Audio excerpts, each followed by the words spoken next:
कार्यक्रम के अध्यक्ष श्री एच.एल. गुलाटी जी, माननीय उप मुख्यमंत्री श्री सुशील कुमार मोदी जी, माननीय शिक्षा मंत्री श्री प्रशांत कुमार शाही जी, हमारे प्रधान सचिव श्री अंजनी कुमार सिंह जी, शिक्षा विभाग के प्रधान सचिव श्री अमरजीत सिन्हा जी, डॉक्टर श्रीमती उषा किरण खान जी, पुस्तक मेला के संस्थापक सचिव, मुझे फिर आज खुशी है कि पटना पुस्तक मेला का उद्घाटन हो रहा है। अनेक बार पटना पुस्तक मेला के कार्यक्रमों में, कभी उद्घाटन में तो कभी समापन में, कभी बीच में आने का मौका मिला है।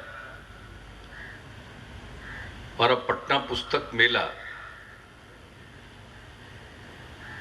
बिहार का एक खास आयोजन बन चुका है, और बने भी क्यों नहीं, लगातार आयोजकों ने इसका आयोजन किया है और ये 19वां पुस्तक मेला है।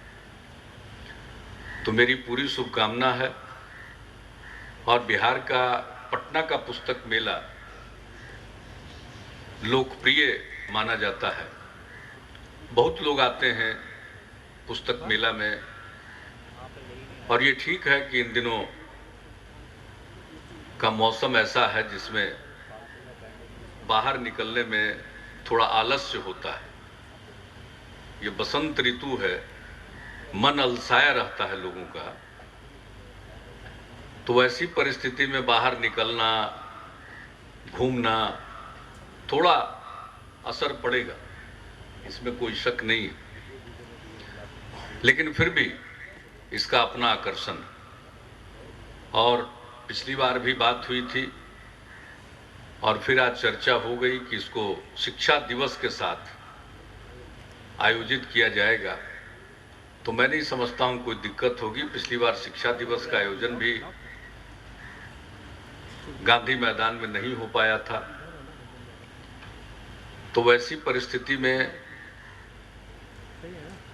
और ये स्थिति तो हर बार होगी नहीं, मैं समझता हूं कि गांधी मैदान का थोड़ा के साथ कुछ समस्या कई वर्षों से चली आ रही, इसके सौंदर्यीकरण की योजना चल रही है। और जब भी पटना का जिला प्रशासन ये सोचता है कि अब कुछ दिनों के लिए इसमें किसी भी प्रकार का कार्यक्रम नहीं होगा, तभी कोई न कोई समस्या इनके सामने आ जाती है। हम लोग जब कोई कार्यक्रम करते हैं तो पहले पता लगा लेते हैं कि श्री कृष्ण मेमोरियल हॉल खाली है कि नहीं, रविंद्र भवन खाली है कि नहीं, गांधी मैदान की बुकिंग हुई है या नहीं हुई है। या आज नहीं, शुरू से ये हमारी आदत रही है, जिस भी पार्टी में रहे हों, जिस भी संगठन में रहे हों, अगर कार्यक्रम आयोजित करना है तो पहले पता करते थे, डेट तय करने के पहले। आजकल एक आदत हो गई है कि डेट तय कर देते हैं और उसके बाद कहते हैं कि खाली है कि नहीं खाली। और कोई कारण से अगर खाली नहीं है तो कहेंगे लोकतंत्र पर हमला है,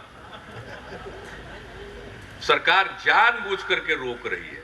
मैंने सरकार को तो कोई जानकारी भी नहीं रहती है कि गांधी मैदान किसको कब मिला। लेकिन ये बिहार है, अद्भुत प्रदेश है अपना, कुछ खासियत तो है ही। मैंने आदमी आने वाला नहीं है, लेकिन तुरंत नारा दे देगा कि बिल्कुल घबरा करके हमको गांधी मैदान नहीं दिया जा रहा। तो वो अखबार में छपता है, अब पढ़ते हैं हम, तब डीएम से पूछते हैं कि क्या भैया दे नहीं रहे इन लोगों को, तो कहता कि ये काम हो रहा। हमने कहा कि अब वो तो यही समझ रहा है कि हम ही रोकवा दिए, इसलिए उसको दे दीजिए पहले, आप काम बाद में होता रहेगा। तो ये तो हालत है, नहीं तो गांधी मैदान की तो सूरत बदल चुकी होती। काम शुरू होता है, कुछ जोर पकड़ता है, तब तक फिर ऐसा ही नौबत आ जाता है। अब भाई जागृत जगह है, लोकतंत्र है, तो हम सब लोग हैं, और एक आदत हो गई है। गांधी मैदान में कार्यक्रम वही करना चाहिए जो गांधी मैदान के लायक हो। ज्यादातर कार्यक्रम में तो गांधी मैदान लोग ले लेते हैं, लगता है कि गांधी मैदान में तो अनदीना इससे ज्यादा आदमी टहलते रहता है। ऐसा लगता है कि गांधी मैदान में कोई नुक्कड़ सभा कर रहे हैं। लेकिन तेवर ऐसा लोगों का रहता है कि मत पूछिए। अगर उनको नहीं मिला तो उसी में 1 किलो 2 किलो बयान लोग जारी करते हैं।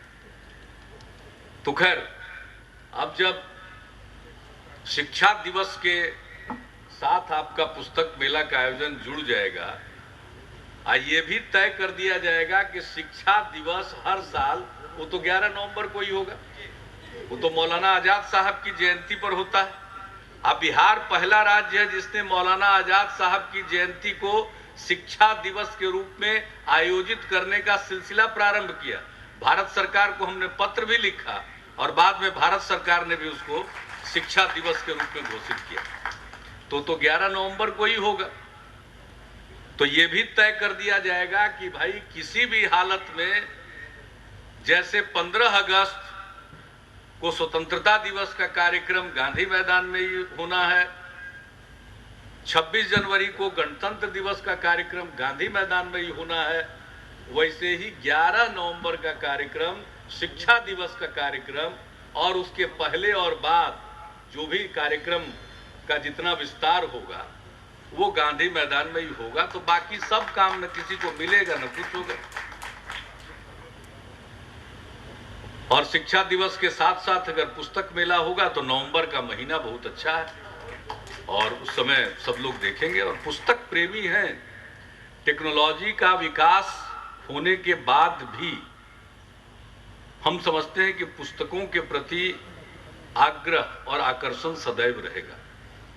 ये टेक्नोलॉजी की तो चीज होती है, हर दौर में अपनी टेक्नोलॉजी आती है। इन दिनों तो इस टेक्नोलॉजी को हम इग्नोर नहीं कर सकते हैं। इसका अपना प्रभाव है, इसका अपना विस्तार है, इसमें कोई शक नहीं है। नई पीढ़ी को ये भाता है। लेकिन अब तरह तरह के रिसर्च के नतीजे आने लगे हैं कि इतना ज्यादा लगातार कंप्यूटर के स्क्रीन के सामने बैठना कभी कभी स्वास्थ्य के लिए हानिकारक हो रहा है। तो ये बात धीरे धीरे जब फैल जाएगी तब फिर लौट के लोग उसको छोड़ के लोग जाएंगे। तो ये तो ओरिजिनल चीज है, ये कभी खत्म नहीं होगी, मूल चीज है। उतार चढ़ाव आ सकता है और पुस्तकों के प्रति आग्रह प्रेम, और बिहार में तो बहुत लोग पढ़ते हैं, अखबार भी पढ़ते हैं तो जम के पढ़ते हैं। आपको लाखों लोग मिलेंगे जो अखबार में ऊपर के शीर्षक से लेकर के प्रिंटर पब्लिशर तक का नाम भी प्रतिदिन पढ़ते हैं। ऐसे जागरूक पाठक है बिहार।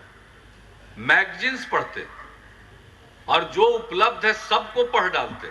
हम लोग पहले कहते थे अपने विद्यार्थी जीवन में कि चाट जाता है, ये पढ़ता नहीं है, चाट जाता है। तो उसी तरह से लोगों की दिलचस्पी किताबों के प्रति है, पत्र पत्रिकाओं के प्रति है। और किताब पढ़ना तो सचमुच बहुत सुकून देता है। और जिनके पास अवसर होता है वो किताब पढ़ते हैं, रुचि होती है वो किताब पढ़ते हैं। और पुस्तक मेला में लोग आते हैं, किताब लेते हैं। और जो लोग नहीं ले सकते हैं किताब, कम से कम किताबों को देख लेते हैं। और सब तरह के लोग आते हैं। जब मेला शब्द कह दिया आपने, पुस्तक मेला, अब देखिए हम सामने देख रहे हैं 19वां पटना पुस्तक मेला 2013, इससे भी मोटा हरफ में लिखा हुआ भारतीय स्टेट बैंक। तभी हमने पूछा कि भारतीय स्टेट बैंक वाला आपको दिया कितना पैसा। ये बहुत आदमी तो कंफ्यूज कर जाएगा कि भारतीय स्टेट बैंक का कहीं कुछ तो यह नया ब्रांच तो नहीं खुला है। भला बताइए साहब,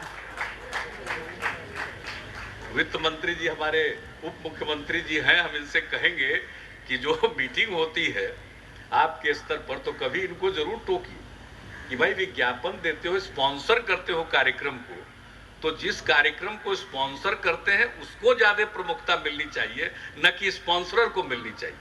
अब वो भी महज मामूली कुछ पैसा पर है। बताइए इनका कितना खर्च होता होगा आयोजकों को, कितना इन्वेस्ट करना पड़ता होगा। स्टॉल लगाते हैं वो भी देते होंगे, लेकिन फिर भी पता नहीं अंत में जोड़ घटाव करने के बाद बचत होता है कि बाद में इनको हाथे फैलाना पड़ता होगा।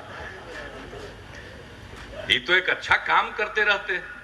लेकिन भला बताइए, पुस्तक मेला छोटा, भारतीय स्टेट बैंक बड़ा, यही हालत है। नाम मात्र का, ज्यादा पैसा इनको नहीं मिला। पीनट है, 1.5 लाख बता रहे, बताइए। ये 1.5 लाख में तो पुस्तक मेला को स्टेट बैंक का ब्रांच बनाते, बता दिया साहब। नहीं, आगे से इस पर भी ध्यान रखना चाहिए, कोई तरीका नहीं, उनको स्पॉन्सर को तो छोटे में रहना चाहिए। अब यहाँ एनटीपीसी देखिए, पुस्तक मेला बड़ा है, ये ठीक है, एनटीपीसी ये कितना दिया है? एनटीपीसी वाला 1 लाख दिया है, खैर वो कोना में लिखा हुआ है, वो ठीक है। एनटीपीसी वाले भी मिलेंगे तो उनको भी हम टोकेंगे कि क्या तरीका है भाई, हालांकि इसका ज्यादा बड़ा नहीं है। देखिए तो स्टेट बैंक, तो पुस्तक मेला की तरफ लोग आकृष्ट होंगे, चिंता मत करिए। यूं तो थोड़ा आलस वाला मौसम है, ये आलस वाला मौसम है, इसमें कोई शक नहीं, फिर भी लोग आएंगे और मुझे पूरा विश्वास है खास करके युवा पीढ़ी के लोग आएंगे और उनके लिए तो एक तरह से ये बहुत अच्छा मौका होता है, अपने मन मुताबिक किताब देखे, किताब खरीदे। कभी कभी किताब खरीदने वालों को लोग देखते रहते हैं, तो हर तरह के लोग आते हैं मेला। इसमें कोई हंसने की बात नहीं, गलत बोल रहे हैं, नया लड़का सब ज्यादा हंस रहा है। ये सब काम तो हम लोग किए हुए हैं पहले, इसलिए सब बात बोल रहे हैं। तो हर तरह के लोग होते हैं, बहुत अच्छा मौका रहता है मिलने जुलने का, आपस में बातचीत करने का भी। फिर ये तो बिहार दिवस का भी है, आया पुस्तक मेला भी देख लिए। जो बिहार दिवस का आयोजन होने जा रहा है उसमें जबरदस्त फूड कोर्ट रहता है, तरह तरह का व्यंजन खाए, तो मतलब पूरा दिन भर। और ये ऐसा मेला है कि इसमें ज्ञान ही बढ़ता है, कुछ जानकारी ही मिलती है और जो प्रसन्नता होती है वो सब दिन लोग याद रखते हैं। इसलिए मेरी पूरी शुभकामना है। अमरजीत सिन्हा जी वरिष्ठ आईएएस पदाधिकारी हैं, भारत सरकार में भी रहे हैं, भी राज्य सरकार में हैं। उन्होंने किताब लिखी है, लिखने पढ़ने दोनों में इनकी दिलचस्पी है, आइडियाज भी रखते हैं। आज इनकी किताब प्रकाशित हुई है, उसका विमोचन हम लोगों ने किया है। मैं उनको पूरी शुभकामना देता हूं। लेकिन मैं उनसे एक बात कहूंगा कि वो शिक्षा विभाग के प्रधान सचिव, शिक्षा मंत्री जी भी आपके यही बैठे हुए हैं, अंजनी कुमार सिंह जी आजकल हमारे साथ हैं, प्रधान सचिव हैं। उस समय शिक्षा विभाग के मानव संसाधन विकास विभाग नाम था, उसके प्रधान सचिव थे। एक बार हम यहाँ आए थे, आखिर में पुस्तक मेला लगे तब पुस्तक की बिक्री भी होनी चाहिए ना, तो एक एक आदमी आकर के तो किताब खरीदता ही है। हमने एक बार ही कहा था कि भाई यहाँ पर आपको सरकार के काम के सिलसिले में जो किताबें खरीदते हैं उनको खरीदने की कोशिश कीजिए। और इस बार तो आपका नैतिक रूप से बंध गए हैं, आपकी किताब का विमोचन हुआ। आप इतने बड़े बायर हैं, अगर आप पुस्तक मेला में नहीं खरीदिएगा तो आपका किताब का है कोई खरीदेगा। तो मुझे पूरी उम्मीद है कि ये सदैव और विकसित होता रहेगा, इसका विस्तार होगा। अब एक ही चीज हम बराबर कहते हैं, वो है अंतर्राष्ट्रीय पुस्तक मेला। अंतर्राष्ट्रीय पुस्तक मेला नाम से जो पुस्तक मेला होता है, मान लीजिए उसका ताम झाम बहुत ज्यादा है, लेकिन आप धीरे धीरे आकर्षित करके अंतर्राष्ट्रीय स्तर के पब्लिशर्स को भी लाइए। और पटना एक ऐसी जगह है जहां पर सबकी कद्र होगी, हर तरह के लोग हैं। जो अंतर्राष्ट्रीय स्तर के स्तर पर चर्चित किताबें हैं उसमें भी लोगों की दिलचस्पी रहती है। तो इसका और विस्तार कीजिए, इसका और सदैव नियमित रूप से ये होता रहे, हमारी यही शुभकामना है। और जितने पुस्तक प्रेमी यहाँ इकट्ठा हुए हैं, मैं उन सबको अपनी शुभकामनाएं देता हूँ। और मैं समझता हूँ कि सारे पुस्तक प्रेमी लोग जरूर किताब खरीदेंगे। हमको तो आने का कोई लाभ हो जाता है, यहाँ जब आते हैं तो 4-5 गो किताब मुफ्त में मिल जाता है। इससे बड़ा और क्या काम है? 5 गो किताब खरीदने में पैसा लगता है, तो मुफ्त में किताब मिल जाती है। तो इसके लिए भी बहुत बहुत धन्यवाद।